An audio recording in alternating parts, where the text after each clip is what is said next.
Hi everyone, this is the Hungry Math Professor here, and today I'm going to discuss um, Kripke's book, Wittgenstein on Rules in Private Language. Saul Kripke was a philosopher who lived from 1940 to 2022, and he is related to my institution. He was at the CUNY Graduate Center for part of his career, and there's also a Kripke Center at the CUNY Graduate Center, which is still going on. And this book in particular was published in 1982, and in particular, it comments on certain arguments in Wittgenstein's philosophical investigations. And at times he will quote, from philosophical investigations, and at times he will point to a few other of Wittgenstein's books. Um, but he really wants to focus in on the rule following paradox, what he calls the rule following paradox, and the private language argument. And at the very end of the book, he comments a little bit on other minds, the idea of other minds, according to Wittgenstein. Now, this book, if you don't know this, is often called Kripkenstein because people argue that it's really like Kripke's version of what Wittgenstein said. And Kripke is pretty honest about this in the beginning. Maybe it was like something he wrote after a few versions or something. I'm not sure. But, he says, listen, this is just how the problem, when I read philosophical investigations and thought about these problems very deeply, this is what it produced for me. And I'm not necessarily claiming to have gotten Wittgenstein right. I'm just saying that, these are some ideas that came to my mind while I was reading it. And just to be clear, I am firmly on the side of like it's nice to try to figure out like what Wittgenstein meant, but at the end of the day, we're never going to know for sure. Wittgenstein's not around anymore, and I just don't care that much about that, right? Like, it's an interesting like historical problem, sure, but at the end of the day, I read philosophers to get inspired by their ideas, and I'm not always interested in knowing exactly what they meant, right? I have my own ideas, and I just want their ideas to inspire new ideas for me. And so in that philosophy, also, Wittgenstein wrote, I love the way Wittgenstein writes because I find it very interesting, but it's notoriously, vague and elusive. So it's hard to say exactly what Wittgenstein meant. And so he does open himself up because of his writing style to being, interpreted in many different ways. So of all the philosophers, he's one of the hardest to really say, exactly what he meant. And even like the philosophers who wrote these long tomes, like Kant, for instance, people are still arguing about what Kant really meant. So it's like one of these unanswerable questions. It still can be quite interesting, of course. But at the end of the day, I think we should read philosophy to get new ideas and get inspired. And inspiration doesn't always come from understanding exactly what the author meant. Sometimes it comes from just taking what they said and going with it. So in that spirit, whether Kripke got Wittgenstein right or not, there's some really interesting ideas in this book, and it's worth reading for that reason alone.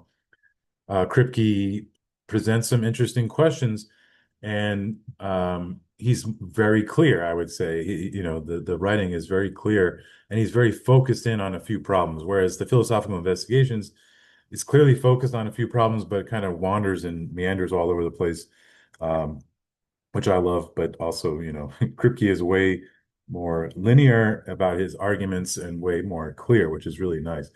So, okay, in particular, he's going to go through what's called the rule following paradox. And again, the way that Kripke presents it, if you read the philosophical investigations, you'll see that Kripke's not taking that much liberties in the way he's presenting this particular issue, at least in the beginning of the presentation, because Wittgenstein constantly asks questions like, if you're adding one, two, three, you teach someone to add numbers, but you only teach them you only ever check it up to some number, right? You never check, you can't check that's every single number everyone can add one to. That doesn't work. And you never go beyond like, I don't even, 100 is even high probably for what you've ever checked a student or yourself for the most part and counting consecutively. It's certainly never gotten over 500 for most people. And anyway, whatever it is, you've never gotten over some miserably small number, I assume, whatever it is you say. So in philosophical investigations, Wittgenstein will ask questions like, how do you know that at some point someone will start just adding twos, and that's what they thought you meant by adding ones. And I will admit, like when you first start reading the philosophical investigations, this particular thought experiment is hard to chew on. You're just kind of like it's hard to kind of get interested, is how I felt, and I'm not surprised that a lot of people feel that way. If you read his book, Remarks on Foundations of Mathematics, you'll also see him asking the same kinds of questions. But Kripke does a good job of presenting it in a way that is a little bit clear as to exactly what the problems are, and you'll have to go back to the philosophical investigations if you want to try to understand if that's exactly what Wittgenstein meant or not. But the way that Kripke tries to explain it is basically anytime you've checked maybe, however many instances of adding one, there's always a skeptic who could say maybe by adding one, you meant up to like 500, you add one, and then after that, you just get five no matter what. Right. So adding numbers is what you think of it as adding numbers until you get up to 500, and then it's just five from there on out. And it's not that we expect anyone to actually think this. It's more a question, the way Kripke points out, is like, is there any evidence that you can point to or any like truth conditions that you can explain that differentiate between what you think of as counting adding ones and this other what he calls quasts, this other way of adding ones that sort of becomes just five after 500. Actually, it reminds me of as a kid, sometimes I forget when this would happen, but like sometimes you'd be presented with a sequence of numbers and asked what the next number is, right? So it'd be like 2, 4, 6, 8. What's the next number? You're supposed to say 10, right? But there's something weird about that from a mathematician's point of view because and most mathematicians are going to know that you meant 10, but is there really a unique answer to this sequence? Like, what are is this really a mathematical question? Like, I understand you're trying to get me to see the pattern, but um, there's not really a unique answer here. You're assuming that from four numbers I can figure out what a general function is, and of course that's just not true, right? So in this sense, I think a mathematician would agree that just from five instances of a function, you don't know what the function is, right? That most humans would guess a certain way, but that's sort of a question about psychology more than it is like a mathematical question. Um, and anyway, and Kripke presents this skeptical character as asking for, truth grounds for distinguishing between what you think of as usual addition and this other addition called quust that just becomes five after some number. And in Kripke's analysis, he says, Kripke's analysis of what he thinks Wittgenstein thought, there is no answer to the skeptic. The skeptic is right that there isn't any, like, you can't look in your states of your mind because your mind is ultimately finite as well, and there will only ever be finitely many operations. And um, there's no like fact of the matter that says that I meant one thing by plus versus another, right? Because we only ever check, finally many values and pretty low values at that. And then we try to introduce some rule later on. But again, the whole point is that by saying, well, there's some rule, the skeptic can just be skeptical about that rule as well. You can't try to pile on rules on top of rules because the skeptic is already skeptical of whether you can follow a rule. So, by adding a new rule is not going to fix the problem. And what I like the most actually about this book is Kripke presents a very interesting dichotomy because, within philosophy, there's many different examples of skeptical problems. He calls this a skeptical problem of rule following paradox. And he presents like two different ways of attacking the skeptic. There is the straight solution where you try to say, no, the skeptic is actually wrong, and here's why. And that's what he considers like a straight up solution. And he says that this is what Descartes did. And what's interesting, because Descartes is his own skeptic, right? He famously was, in the Meditations, he tries to find like some point, some fact that he could use to build up the rest of his philosophy. And he constantly wonders whether he even has a physical body, whether there are other minds out there, all kinds of skeptical questions. And he comes back, he like unravels until he gets to I think, therefore I am. This idea that he cannot doubt his own, that there is some self, which is Descartes. And because of that, he can rebuild like all of his philosophy on this one fact. If you've ever read the Meditations, I don't think anyone is really convinced by Descartes' argument from I think, therefore I am, because from I think, therefore I am, he winds up building up to like the existence of God as being somehow like rationally obvious or something, a priori knowledge from, I think, I don't think anyone buys that argument, but let's not worry about that so much.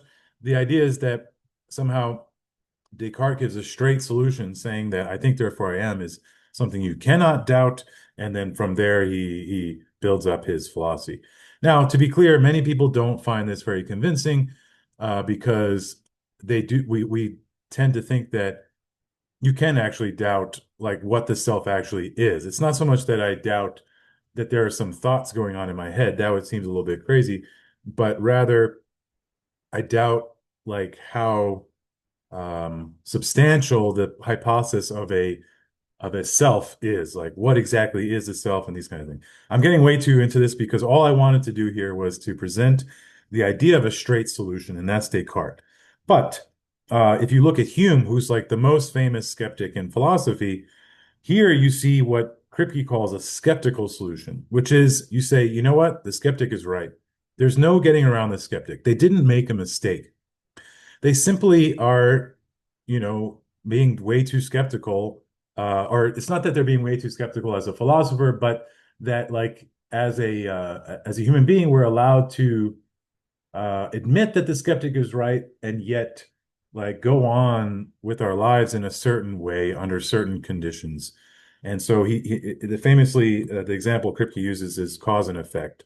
It's like there isn't cause and effect in the world, but humans will um, project cause and effect onto the world in certain situations. And although the skeptic is right that there isn't really necessarily cause and effect out there in the world, we are justified in projecting this concept onto the world because it's useful in a certain way, this kind of thing. And I'm not saying that that like uniquely characterizes Hume's view, but it gives you some idea of what Kripke means by the skeptical solution.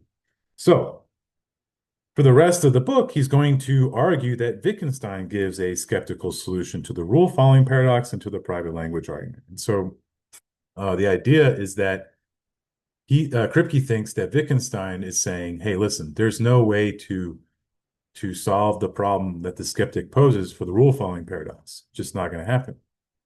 So he thinks that Wittgenstein's solution to this skeptical problem is to say, hey, listen, we don't need that. Language is not precise. Again, you have to contrast this with Wittgenstein's view in the Tractatus. In the Tractatus, language can be made, completely precise, and there's like all these truth conditions and how it matches up with the world and everything like that. But in philosophical inventions, he's saying, listen, can never be that precise, but it doesn't need to be because I can use words that are not precise and still if I can cultivate a community of language speakers with me that play the same language game, we can use these words to get things done in the world. And so, even though the skeptic's right that there are never a unique way of following a rule, I don't need this sort of strict logical uniqueness when I interact in the world. I just need it to be good enough. And this is sort of how Wittgenstein solves the problem in Kripke's view of the skeptical problem. And it is a skeptical solution because you just sort of admit that the skeptic is right and give some other, sort of common sense kind of story about how language works and how it's useful. I will say, like, I read the Philosophical Investigations this summer over 7 weeks with my discussion group. And I'm not going to say that I would have written this book because I certainly wouldn't have, but this kind of resonates with how I read Philosophical Investigations. Maybe I was wrong, but I did feel the same way. Like as I was reading Philosophical Investigations, I kept being reminded of Hume. I must admit, I am quite sympathetic to skeptics in general. I wouldn't like pigeonhole myself, but I am definitely sympathetic to skeptics in general. I really do like Hume. And I did see Wittgenstein as being quite skeptical throughout in a very strong way that other philosophers would not be comfortable with. And I found it quite interesting and satisfying to read that. So in that sense, I was very convinced by Kripke's explanation because it felt like it was organizing what I had already thought into a nice package. So I did care about that. But again, as I already said, I'm not so interested in whether we're getting Wittgenstein completely right or not. Um, and Kripke does point out, like, ultimately, it's probably not fair to call Wittgenstein a skeptic in the strict sense. I mean, Wittgenstein, in some sense, well, for one, Wittgenstein just didn't read that much philosophy for a philosopher. So, Kripke explains that Wittgenstein didn't seem to like reading Hume, so he just stopped reading him. So it's not clear how much Hume he actually read. And Kripke explains that maybe he got some Hume by reading Schopenhauer, so like indirectly, it's interesting when you're reading the philosophical investigations, he seems to be talking about like skepticism on induction, like, which is a famously a Humean problem, but Wittgenstein doesn't say anything about Hume. So it's like maybe he just is rediscovering the same issue and doesn't know that Hume is famous for like talking about this problem. In a lot of ways, Wittgenstein is his own enigma, and that's what makes him interesting for some of us and maybe frustrating for others. Also, you can kind of argue that Wittgenstein was being a pragmatist because he keeps talking about whether something's useful. He keeps talking constantly saying, listen, forget about all these big, ugly philosophical problems. Let those dissolve away and just look for what's useful in language and just look for what's useful in all these things and stop building like these large edifices and these huge treatises about metaphysics and all that stuff. We just need to simplify and just kind of look into the usefulness part. So it's easy to argue, or you can try to argue that Wittgenstein is a pragmatist, and I take Richard Rorty as kind of taking that line. At the end of the day, we should probably just let Wittgenstein be Wittgenstein and let ourselves be inspired by him and come up with new ideas from there. Um, anyway, I really like this book. I highly recommend it. It'll certainly get the juices flowing and give you some new ideas. And Kripke is extremely clear. So whether he gets Wittgenstein right or not, he certainly explains some very interesting ideas that are worth chewing on. And the last chapter is also interesting, where he talks about Wittgenstein and other minds and solipsism. So I think you'll enjoy that as well. So let me know what you think. Like, comment, and subscribe, and I hope to see you at another video.